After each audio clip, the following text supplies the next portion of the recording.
Então vamos lá, o motivo do nosso encontro hoje é para a gente falar sobre história da música, para a gente pensar nesse tema. A gente conversou muito sobre esse tema. Pensando no nosso trabalho, que quem vá ver, quem assista a gente tocando, quem veja as coisas que a gente esteja fazendo, entenda um pouco melhor, consiga localizar outras informações extra-musicais que pode, de repente, proporcionar uma escuta um pouco mais interessante, outras descobertas.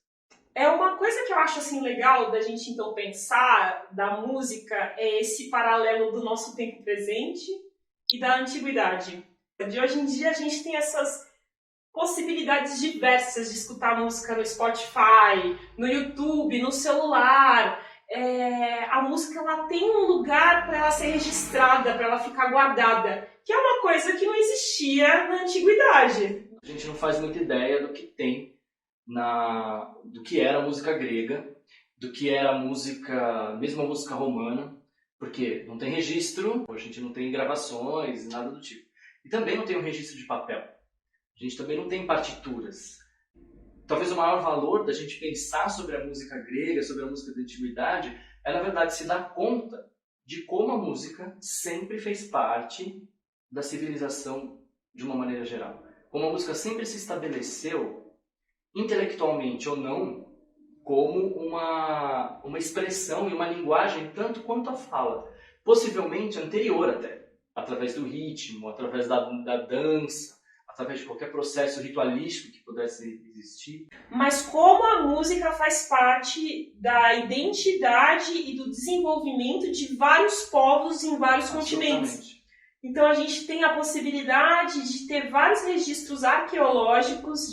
Encontraram um fragmento de osso que visivelmente era uma flauta com furações de 45 mil anos, um fragmento de provavelmente fêmur de urso, que são do período neandertal, do homem neandertal.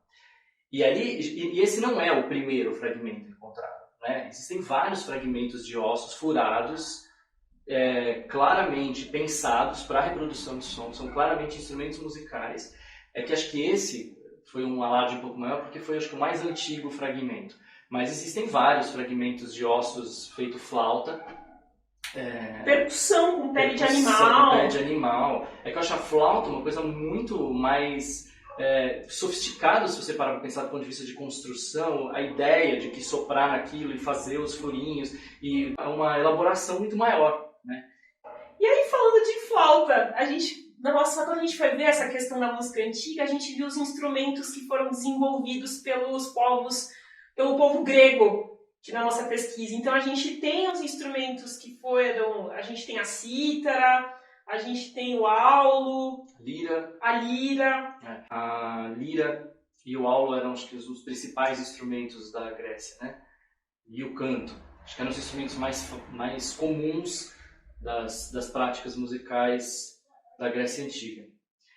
A gente fala da cultura grega e da tradição greco-romana porque é, em tese, a linha direta que desenvolveu a história da qual a gente faz parte. Uhum. Né? A gente acabou sendo filho e fruto de uma civilização específica por conta da nossa história, e é mais ou menos essa história que a gente vai contar, esse recorte. É importante a gente saber que existiam outras milhares de manifestações musicais, inclusive outros processos de teoria musical, as escalas que a gente usa. A gente tem a questão de herança da cultura grega, a literatura, a gente tem a arquitetura, temos também a questão das pinturas e escultura.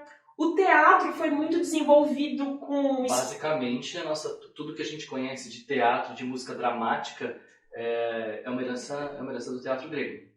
E tudo isso são heranças que a gente tem o registro, a gente tem como, ou por meio de livros, ou pelos objetos que foram mencionados já, a música. é o nosso grande desafio, assim, como link dessa história. Sim, é muito difícil saber o que é a música grega porque não tem, materialmente você não tem referência e não tem registro. Né? A escultura está lá até hoje, ela existe.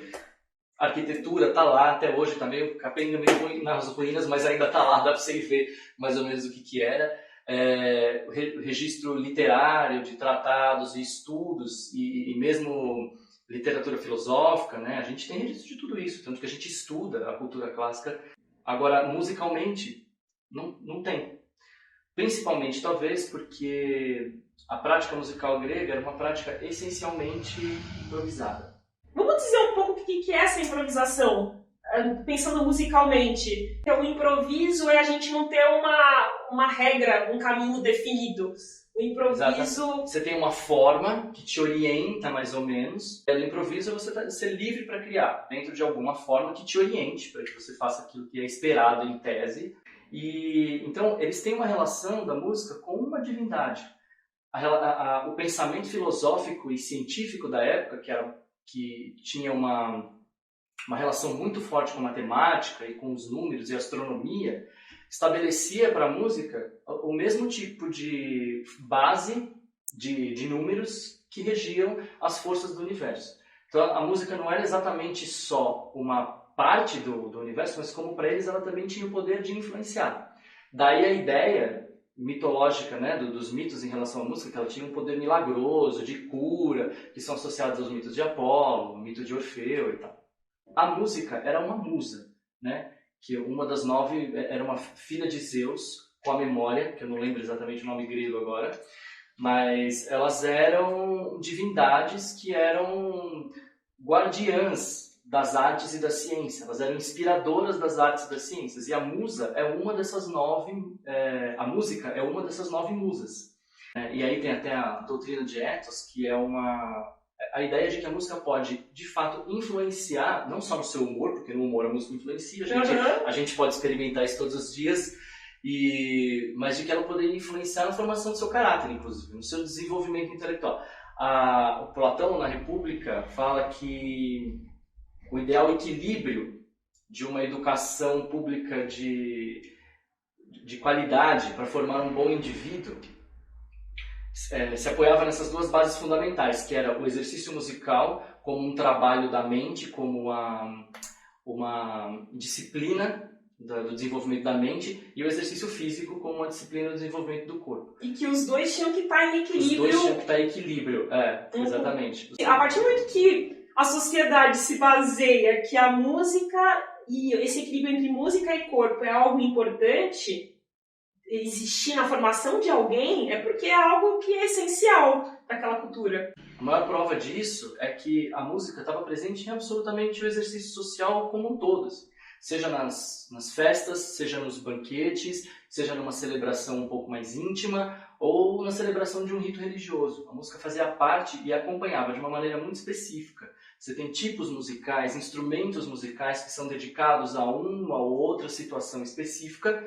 Então a gente está falando de cultura grega, vamos seguir para os povos que são os romanos, que vêm de alguma maneira se apropriar da cultura grega e tirar ela de evidência.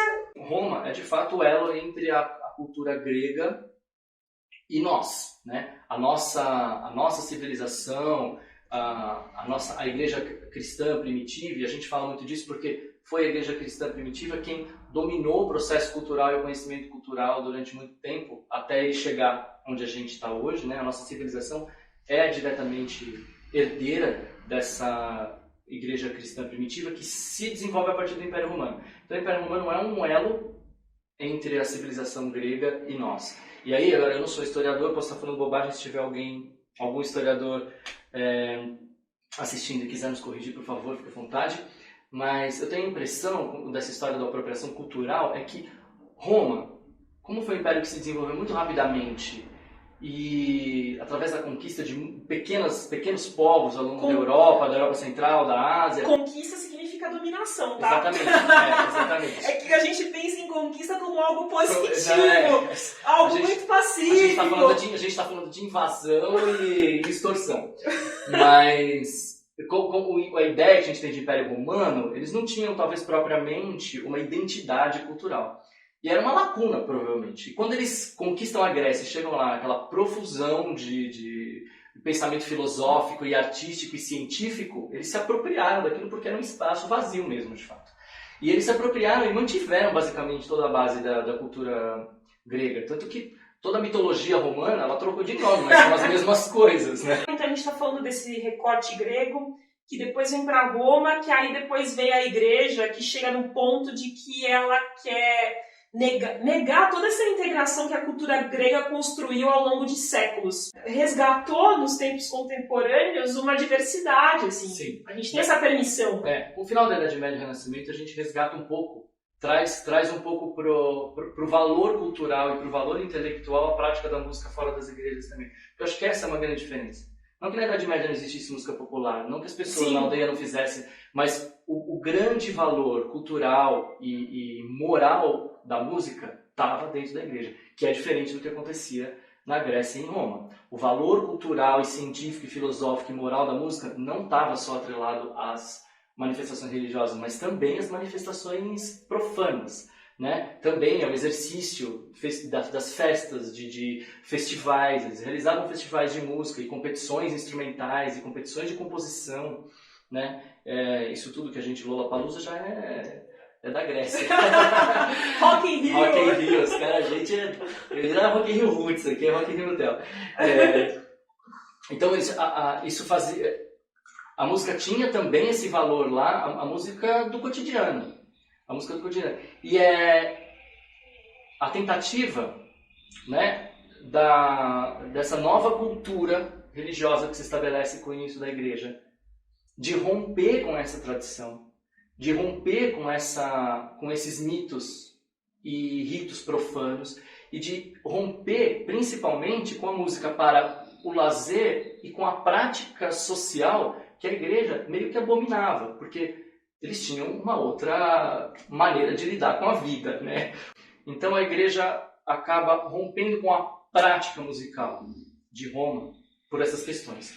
Por basicamente adorar um Deus profano, né? Que não era o Deus da igreja cristã, e por estar atrelada a um exercício social que a igreja queria deixar de lado, queria que caísse no esquecimento, e se desvincular disso. Então a prática musical foi rompida, mas a teoria musical é essencialmente o que vai também formatar a música na Idade Média. Toda essa herança que a gente desenvolve hoje como músicos profissionais, de orquestra, e também as manifestações populares estão muito atreladas a essa herança que foi estabelecida já ali. Exato. A escala que a gente usa hoje é uma escala descoberta por Pitágoras num monocorde, no exercício de... Então você tem ali no monocorde, ele divide no meio, tem uma oitava, ele divide em 3, tem a quinta, e assim ele constituiu a escala musical que a gente usa até hoje.